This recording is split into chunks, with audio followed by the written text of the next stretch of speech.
Good morning ulit guys dyan sa inyo lahat. At dito kami sa Osaka ulit. At we are going to Hiroshima, no? At mamamasyal lang kami. Guys, gusto ko lang linawin yung nag-message kagabi. At nag-aas lang kung po pwede, no? So, kasi ang ano niya is may hearing aid. Guys, actually never tayo nag-accept o never nag-accept ang dalisay ng merong hearing aid. Ito ay hindi papasa sa DOH, no? Baksak tayo sa DOH yan. So sorry, I'm very sorry guys. At alam mo naman na ang dalisay ay nag-hire kami ng mga physically fit, no? Kahit mapa chief engineer, mapa kapitan na meron kang hearing aid, never naming i-accept. Ano mang kagalingan mo, o sabihin na natin na talagang ikaw ay qualified na chief engineer, ikaw ay asset ng company, pero kung meron kang tinatawag na hearing aid, I'm very sorry guys, never tayo nag-accept ng ganyan. So regarding naman sa tanong ng isa kagabi, no? Binabasa ko kasi yung mga comment, may mga katanungan about daw sa kahapon na binablog ko. Paano daw kung halimbawang hindi sila pumasa, no? Yung second mate to chief mate, third engineer to second engineer. Katulad ng binanggit ko guys, linawin ko lang, kapag kayo hindi pumasa ng board exam, hindi kayo makaka-avail ng tinatawag na 50%, no? Na reimbursement para sa exam at MLC. Nire-required lang to gentlemen para doon sa mga pumasa. Okay? So linawin ko ha.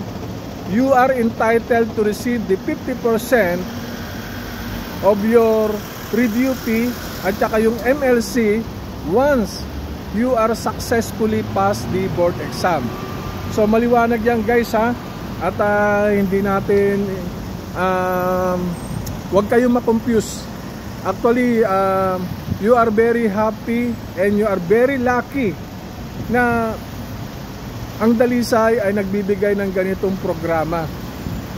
So I'm sure sa iba meron man, pero hindi ganun. Hindi naman lahat na meron.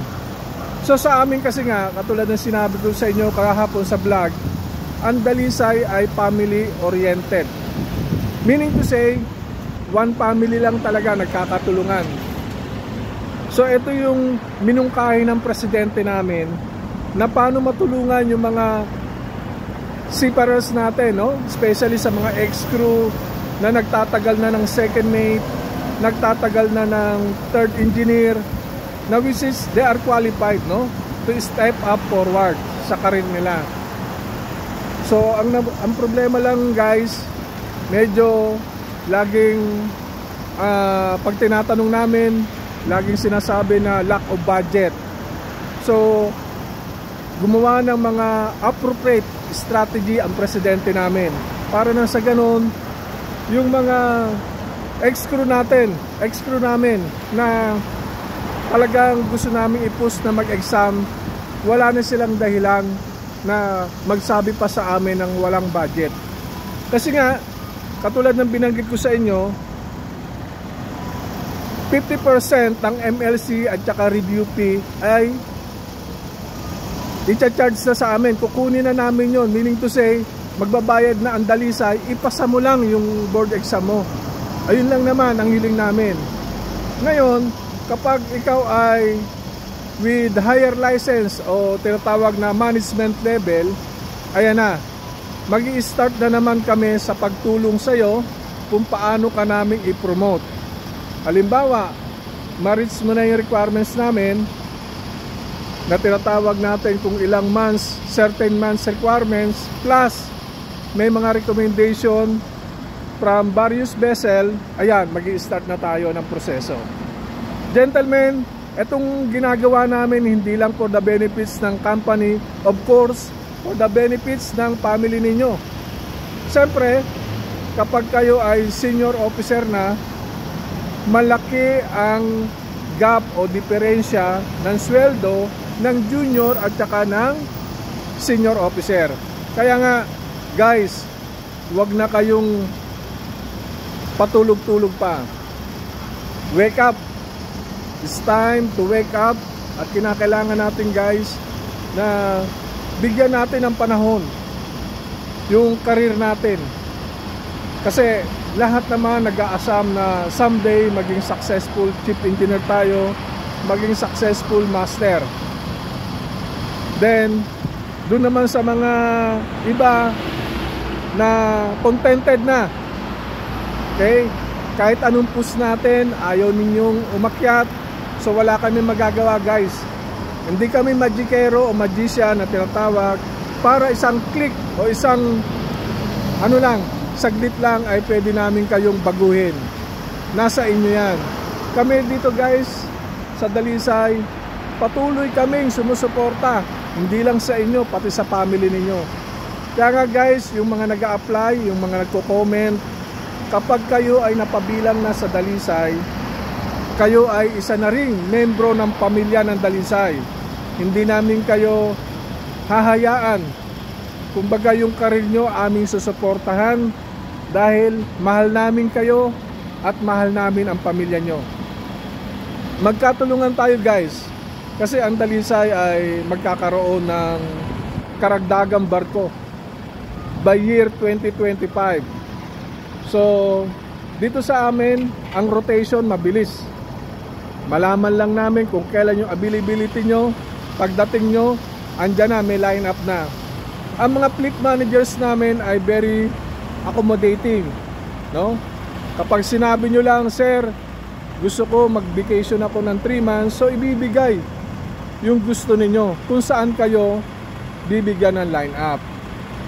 Pero dyan, guys, kinakailangan na of course yung mga travel documents natin at least ready. So ang requirements namin, guys, as much as possible, 18 months validity, no?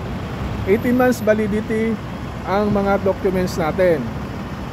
Kasi yun yung isa sa requirements. Ngayon, meron pang isang nagtanong. Sabi ron, sir, pwede ba kami mag-avail ng short contract? Pwede. Nagbibigay kami ng 6 months contract, no? Especially dun sa mga senior officers natin. Ang car ship namin, gentlemen, ay binibigyan lang namin ng 6 months contract. At yun sa mga bulk natin is, which is regular contract, pwede tayong pumalo ng 8 months.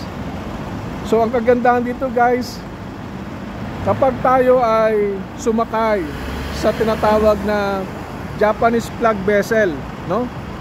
Ang Japanese flag vessel, kapag ikaw ay licensed din ng Japanese, sa senior officers, ikaw ay makakatanggap monthly ng 100 USD, no? So ayun yun. Ngayon, kapag hindi ka naman nakasakay sa Japanese flag vessel at ikaw ay inaplayan namin ng Japanese license at meron ka na, definitely sumakay ka sa Panamanian flag, Singaporean flag, o anumang flag na sinampahan mo sa amin except Japanese, ikaw ay makakatanggap pa rin ng 50 USD. So, you see, guys, kung gaano ka-accommodating ang Dalisay, no? Kumbaga, binibigyan namin kayo ng halaga, importansya, no? Kasi gusto namin, happy kayo, happy din ang kumpanya.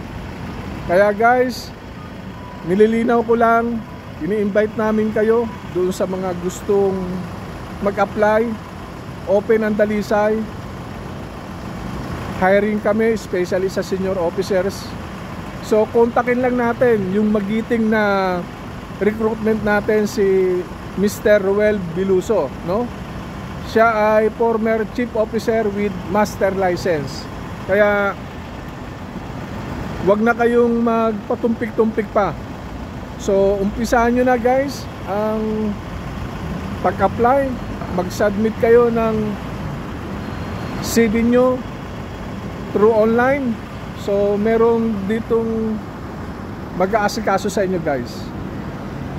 So lahat ng mga pinatawag na emails, incoming messages through emails, meron nag-a-attend sa atin sa recruitment. So on time yan. Pag nagpadala kayo ng resume, merong magre-response sa inyo from recruitment na nagpapatunay na kami ay active, kami ay nagpapahalaga sa mga incoming messages o mga katanungan ng kapwa marino natin. Kaya guys, siguro puputulin ko muna itong vlog na to, at andito na yung family ko. So next vlog ko bibigay ko sa inyo, at maraming salamat sa inyo, at Merry Christmas sa inyong lahat. Bye.